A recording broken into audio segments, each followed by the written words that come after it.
এই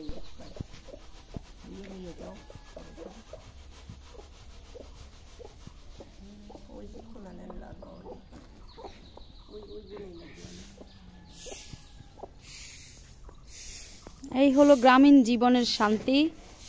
একজন ধান লাড়তেছে, ধান কুড়াইতেছে, আর একজন কাপড় লেগে যায়, আর একজন ধান চাল উড়াইতেছে, চাল ঝাড়তেছে। ময়না পাখি এখানে বসে বসে আমাদের কথা শুনতেছে, মায় বসে গল্প শুনতেছে, কাজ দেখতেছে। আর এদিকে আবার আছে আমার মুরগির বাচ্চাগুলো বের হয়েছে সব আজকে একদম ওরা খাচ্ছে দাচ্ছে। কি ভালো কি ভালো।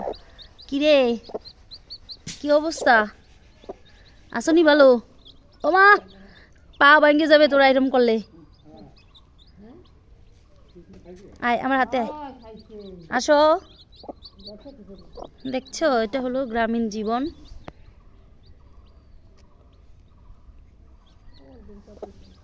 না গো দিদি,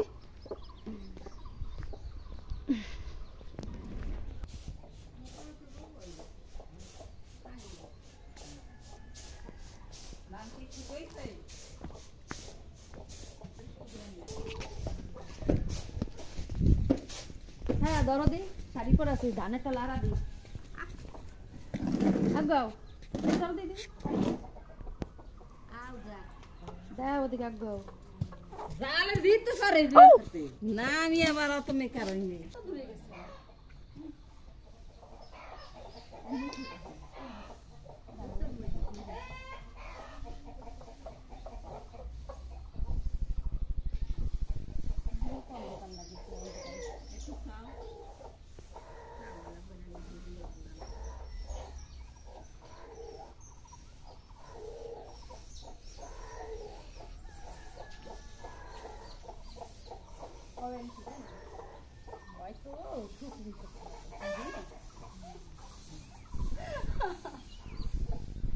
সত্যি সত্যি লাড়ি, ধান সিদ্ধ করছি আমরা, বুঝছো? যা বাবু তা না।